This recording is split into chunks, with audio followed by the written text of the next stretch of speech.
In the early 19th century American South, slavery was not whispered about as a shameful contradiction, it was proclaimed loudly as a virtue. Politicians, intellectuals, and plantation elites argued that human bondage was not only necessary, but beneficial to the nation's economy, its social order, and even its moral foundation. Cotton fields and plantations were praised as symbols of prosperity, while the lives that powered them were reduced to property, statistics, and silence. This was a world where freedom was celebrated in theory, yet denied in practice to millions. Behind the grand speeches and polished justifications lay a daily reality built on fear, control, and relentless pressure. Enslaved people lived under a system designed to strip them of autonomy, family, and identity. Every aspect of life was regulated, every act of resistance punished, and every sign of independence treated as a threat. The message was clear. Obedience meant survival, and hope itself could be dangerous. Yet history shows us something remarkable. Even in an environment engineered to crush the human spirit, belief, courage, and defiance still found a way to grow. Faith became more than comfort, it became language, vision, and purpose. For some, religion was not a tool of submission, but a source of moral authority stronger than any law written by man. From this tension between oppression and belief emerged figures who refused to accept the world as it was. This story begins in that space where power claimed righteousness, and resistance was branded as madness. It is the story of a man born into chains who believed those chains were not divinely ordained. A preacher who read the same Bible as his oppressors, yet heard a very different message. And a moment in history when fear shifted sides. If stories like this matter to you, stories that challenge official narratives and reveal the deeper truths of the past, support the channel by liking this video, subscribing, and sharing it with others. Now, let's step into the world that gave rise to one of the most consequential rebellions in American history. Born enslaved in 1800 in Southampton County, Virginia, Nat Turner entered a world already convinced that his life had a predetermined purpose, one defined by labor, obedience, and silence.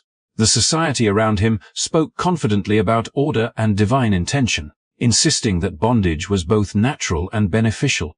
Yet from an early age, Turner seemed to move against the current of that certainty. Unlike most enslaved children, he learned to read and write, a rare and unsettling skill in a system that relied on enforced ignorance to maintain control.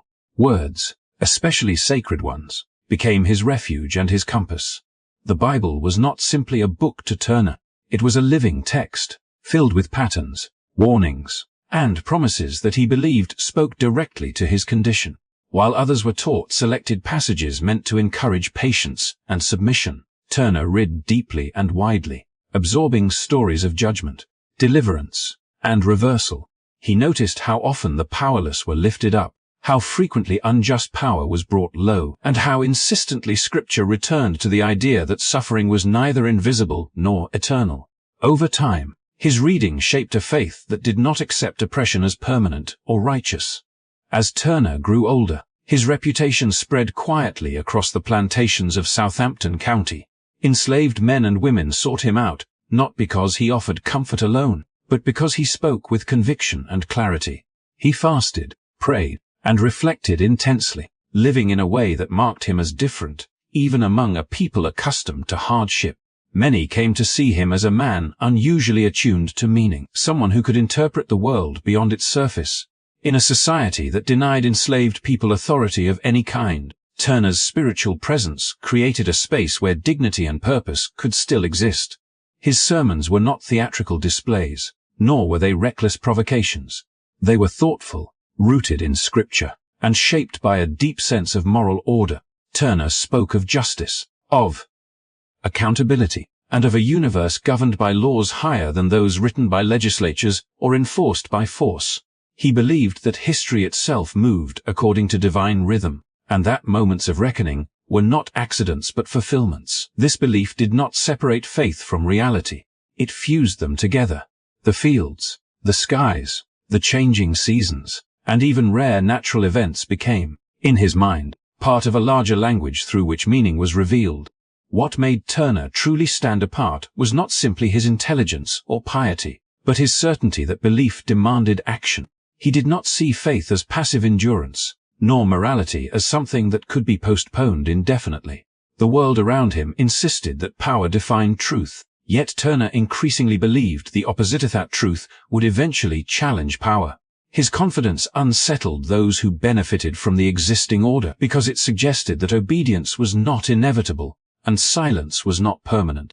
In a landscape shaped by fear and surveillance, Turner's leadership grew carefully and deliberately. He listened as much as he spoke, absorbing the pain, separation, and quiet anger carried by those around him. Family bonds were fragile, lives were easily uprooted, and futures were routinely traded away. These experiences did not harden Turner into bitterness, but they sharpened his sense that the system itself was fundamentally wrong. To him, injustice was not an unfortunate byproduct of society. It was its foundation. By the time Turner reached adulthood, he was no longer just an observer of suffering or a commentator on scripture. He had become a figure through whom belief, history, and human longing converged. In a world that claimed moral certainty while practicing profound cruelty, Nat Turner represented a dangerous contradiction, an enslaved man who believed, with unwavering confidence, that he was not meant to remain enslaved, and that the story of his people was not finished. As Nat Turner's reputation as a preacher and spiritual guide grew, so too did the inner world that shaped his understanding of reality. Faith, for Turner, was never confined to words spoken on a page or lessons repeated by others. It was experiential, immersive, and deeply personal. He believed that the divine did not remain distant from human suffering, but communicated through patterns, symbols, and moments that demanded interpretation. In a society that insisted the natural order justified bondage, Turner came to believe that nature itself told a very different story. From an early age, Turner sensed meaning in events others dismissed as coincidence. Changes in the sky, unusual weather, and rare celestial phenomena struck him not as curiosities, but as messages layered with purpose. He believed the same God, who spoke through scripture, also spoke through the world itself, weaving signs into daily life for those willing to see them. This belief did not arise in isolation. It grew naturally from his deep immersion in biblical narratives where dreams, visions, and omens repeatedly marked turning points in history. To Turner, these stories were not relics of a distant past, but templates for understanding the present. As years passed, these experiences intensified. Turner described moments of profound clarity in which he felt guided rather than driven, convinced that events around him aligned with a larger plan. He did not see himself as extraordinary by birth, but as chosen by circumstance and faith to bear witness to a truth others refused to acknowledge. In his understanding, suffering was not random, and injustice was not invisible. History, he believed, moved toward balance, and moral debts would eventually be called due. What distinguished Turner's convictions was not their emotional intensity alone, but their coherence. His interpretations followed an internal logic shaped by scripture, lived experience, and observation. He believed that power built on cruelty could not endure indefinitely, and that moments of upheaval were not signs of chaos, but of correction. In a world where enslaved people were taught that obedience was divinely required, Turner reached the opposite conclusion. That silence in the face of injustice was itself a moral failure. These beliefs did not immediately translate into action. Turner waited, watched, and reflected, convinced that timing mattered as much as purpose. He believed that acting too soon, without clear confirmation, would not only fail but betray the very faith that guided him. This patience gave his convictions depth and weight. Those who listened to him sensed that his words were not impulsive declarations, but the product of long contemplation and restraint. His certainty did not come from anger alone, but from the conviction that events were aligning beyond human control. As natural signs appeared, eclipses, unusual colors in the sky, and other rare occurrences, Turner felt the distance between belief and responsibility narrowing. To him, these moments echoed the language of scripture, signaling transition and judgment rather than disaster. He did not interpret them as permission for chaos, but as confirmation that a long-awaited moment was approaching. In this way, His faith transformed the surrounding world into a kind of living text, one that reinforced what he had long believed, that the existing order was neither eternal nor secure. Turner's sense of mission was inseparable from the suffering he witnessed daily. Families broken apart, lives reduced to transactions, and futures decided without consent weighed heavily on him. Yet rather than overwhelming him with despair, these realities sharpened his focus. He came to believe that moral reckoning was unavoidable, and that history required witnesses willing to act when the moment arrived. His visions did not remove him from the world, they bound him more tightly to it. By the time Turner concluded that the signs were clear, his belief had solidified into purpose. He did not see himself as seeking conflict, but as responding to a call he could no longer ignore. In his mind, faith and action were no longer separate paths. They had converged, carrying him toward a moment he believed had been written long before his birth, waiting only for someone willing to recognize it. By the time Nat Turner reached the final threshold between belief and action, his decision had been shaped by years of patience, observation, and quiet endurance. The world around him had not softened with time. If anything, it had grown harsher and more calculating. Families continued to be separated without warning. Lives were reduced to leverage in financial disputes, and futures could be altered with a single transaction. For Turner, these experiences were not abstract injustices but deeply personal wounds, accumulated slowly and deliberately by a system that treated human bonds as expendable. Each loss reinforced his conviction that waiting indefinitely was no longer an option. Turner did not rush toward confrontation. He understood the imbalance of power and the consequences that would follow any challenge to the established order. Instead, he prepared carefully, sharing his thoughts only with those he trusted completely. His words were measured, framed through faith rather than impulse, and grounded in a sense of inevitability rather than rage. Those who listened to him did not hear reckless promises of victory, but a sober acknowledgement of risk, paired with an unwavering belief that inaction carried its own moral cost. Over time, this quiet certainty drew others closer. The people who joined Turner were not strangers to hardship. They were men who had lived under constant pressure, who understood surveillance and restraint, and who knew that survival often depended on silence. Some were enslaved, others were free, but all shared an awareness that their position in society was fragile and conditional. What united them was not a single grievance, but a shared understanding that the system they lived under offered no genuine path to dignity or security. Turner's leadership did not erase their fear, but it gave their fear direction. Preparation unfolded subtly, woven into daily routines and ordinary interactions.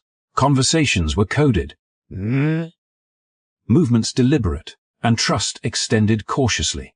Music, gatherings, and shared labor became moments where meaning could be exchanged without drawing attention. Turner's role during this period was less that of a commander and more that of a guide, reinforcing a sense of purpose while emphasizing discipline and timing. He believed that the moment to act would announce itself clearly, and until then, restraint was a form of strength. When August of 1831 arrived, Turner believed that clarity had finally come. Natural signs he had long contemplated seemed to converge with the realities he could no longer ignore. In his mind, preparation and circumstance aligned, transforming intention into obligation. The decision to move forward was not celebrated, but accepted with solemn resolve. Those who stood with him understood that the path ahead would alter their lives permanently, regardless of outcome. What they shared in that moment was not certainty of success, but certainty of meaning. The uprising began with a small group and expanded as it moved across the countryside, gathering more than 70 participants along the way, both enslaved and free. Turner's goal was not disorder for its own sake, but to confront a system he believed relied on the illusion of permanence. Each step forward was meant to challenge the belief that control was absolute and resistance impossible. The movement spread quickly, driven by urgency and a shared recognition that history was unfolding around them. Despite the determination of those involved, the imbalance they faced was immense. Resources, numbers, and organization favored the existing power structure, and resistance was met swiftly and decisively. The uprising was suppressed within days, its participants overwhelmed by forces far larger and better equipped. Yet the brevity of the rebellion did not diminish its impact. For a moment, The assumed stability of the social order had been disrupted, revealing vulnerabilities that could not be easily dismissed. For Turner, the uprising was never solely about its immediate outcome. It was an assertion that the conditions imposed upon his people were neither natural nor unchangeable. Though the consequences were severe, the act itself forced a reckoning that extended far beyond Southampton County. In challenging a system built on fear, Turner, and those who stood with him, demonstrated that even in the most constrained circumstances, belief could still give rise to action, and silence was not the only possible response to injustice. The response to the uprising was swift, overwhelming, and shaped by fear as much as force. Within days, organized militias moved decisively to restore control, drawing on resources and coordination that the rebels never possessed. The imbalance was immediate and unmistakable. What had begun as a determined challenge to an entrenched system was quickly contained by institutions built precisely to prevent such disruptions. The revolt ended almost as suddenly as it had begun, leaving behind a shaken region and a population gripped by anxiety. In the aftermath, the focus of authorities shifted from suppression to deterrence. The goal was no longer simply to end the rebellion, but to ensure that nothing like it could ever happen again. Fear became a tool, applied broadly and without careful distinction. Suspicion spread rapidly, and association alone was often enough to invite punishment. Many black people who had taken no part in the uprising found themselves caught in a widening net of retaliation, judged not by evidence but by proximity and assumption. Local militias were soon joined by forces from neighboring regions, creating an atmosphere of occupation rather than restoration. Roads, farms, and settlements became sites of inspection and enforcement. The presence of armed groups signaled that authority intended to reassert itself, not just through law, but through visibility and intimidation. In this environment, restraint was rare. Actions taken in the name of order frequently exceeded any measured response, reflecting a desire to send a message rather than administer justice. For white communities, the rebellion shattered long-held illusions of absolute security. The idea that control was total and resistance impossible had been proven false, if only briefly. That realization fueled a deeper panic, one that blurred the line between protection and reprisal. Rumors traveled faster than facts, and exaggerated reports of further uprisings circulated widely. This climate of uncertainty intensified reactions, encouraging preemptive force over careful inquiry. The consequences for black communities were devastating. Lives were disrupted, families torn apart, and entire populations subjected to heightened surveillance and restriction. The suffering extended far beyond those directly involved in the uprising, affecting people whose only crime was existing within a system suddenly desperate to reassert dominance. In the rush to demonstrate authority, nuance was abandoned and humanity often overlooked. The cost of this reaction was borne disproportionately by those already living under the heaviest burdens. Yet even as the reprisals unfolded, something fundamental had shifted. The rebellion had exposed a contradiction at the heart of the system, a structure that claimed moral certainty yet relied on fear to sustain itself. The intensity of the response revealed how fragile that certainty truly was. If the existing order were as stable and justified as its defenders claimed, such an extreme display of force would not have been necessary. The scale of the reaction spoke volumes about the depth of unease beneath the surface. In the days that followed, discussions moved from the fields and roads into legislative chambers and editorial pages. New laws were proposed. Restrictions tightened, and controls expanded. Education, movement, and even worship came under increased regulation, reflecting a belief that ideas themselves were dangerous. The rebellion had not only challenged physical authority, but intellectual and moral authority as well, prompting efforts to suppress both action and thought. For Nat Turner and those associated with him, the consequences were final and severe, but the meaning of the uprising did not end with its defeat.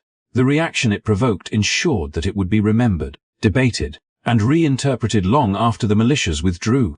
The attempt to erase its significance only amplified its presence in the historical imagination.